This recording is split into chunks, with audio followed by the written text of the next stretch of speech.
शहर की तंग गलियों के बीच रंगीन बल्बों से सजी एक पुरानी इमारत थी, गुलाबी महल। बाहर से देखने पर यह जगह किसी मेले जैसी लगती थी, पर अंदर कई टूटे सपनों और दबे आंसुओं की कहानियां दबी थीं।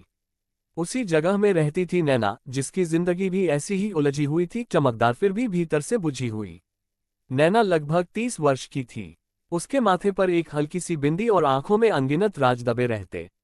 आने जाने वाले उसे सिर्फ एक वेश्या के रूप में देखते थे, पर कोई उसकी कहानी नहीं जानता था। कोई यह नहीं जानता था कि वह कभी एक छोटे गांव की हंसमुख लड़की थी, जो खेतों में दौड़ा करती थी, जो सपनों में एक साधारण सा जीवन चाहती थी। नैना के पिता किसान थे और घर की हालत बेहद खराब। गरीबी उनकी सांसों में बस गई थी। 12 साल की उम्र में ही नैना ने छोटे मोटे काम करके परिवार का सहारा बनना शुरू कर दिया था। गांव के स्कूल में पढ़ाई करते हुए वह अक्सर कहा करती, एक दिन मैं शहर में नौकरी करूंगी, अपने घर वालों को कभी परेशानी नहीं होने दूंगी। पर नियति के अपने खेल होते हैं। जब वह 16 की हुई, एक दिन गांव में आए दलालों ने नौकरी का झांसा देकर उसे और 2 अन्य लड़कियों को शहर ले जाने के लिए मना लिया।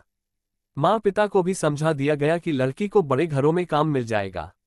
गरीब माता पिता को इसमें उम्मीद की किरण दिखी, पर शहर पहुंचकर उसे पता चला कि ये सफर किसी उजाले की ओर नहीं, बल्कि अंधेरे की गहराई में उतरने जैसा था। नैना ने बहुत विरोध किया, रोई, संघर्ष किया, पर कोई सुनने वाला नहीं था। उसे जबरन वेश्यालय में धकेल दिया गया। एक दिन में ही उसके सारे सपने ढह गए। वह दुनिया जिसे वह पहचानती थी अचानक बदल गई। लेकिन जीवन रुकता नहीं। धीरे धीरे उसने खुद को संभाला। उसने तय किया कि अब जबकि उसकी किस्मत उसे यहाँ लाई है, तो वह कम से कम अपने भीतर की इंसानियत को जिंदा रखेगी।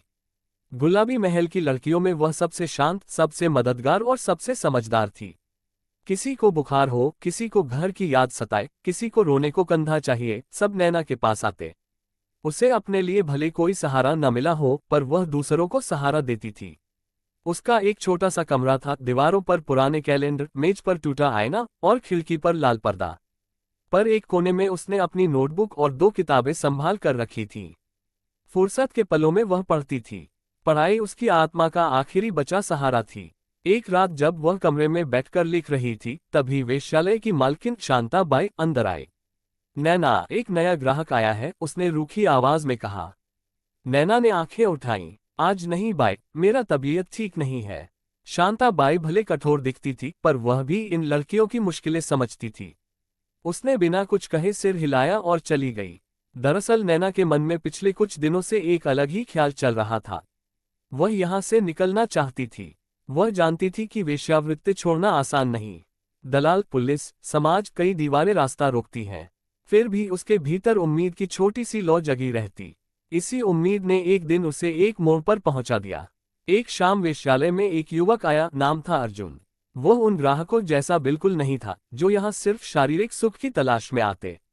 वह शांत, सम्मानजनक और बेहद सहानुभूतिपूर्ण था। नैना उससे सतर्क थी, वह किसी पर विश्वास नहीं करती थी। पर अर्जुन उससे बात करता रहा और उसने धीरे धीरे जाना कि अर्जुन शहर के एक गांव में काम करता है। वह ऐसे परिवारों और महिलाओं की मदद करता है जो शोषण का शिकार होती हैं। एक दिन अर्जुन ने धीरे से पूछा, नैना, क्या तुम्हें यहाँ से निकलने की इच्छा नहीं होती? नैना की आंखों में एक पल को दर्द भर आया। इच्छा? वह हंसी। मैं तो इच्छा करना भी भूल चुकी हूँ। अर्जुन ने कहा, अगर तुम चाहो तो मैं तुम्हारी मदद कर सकता हूँ।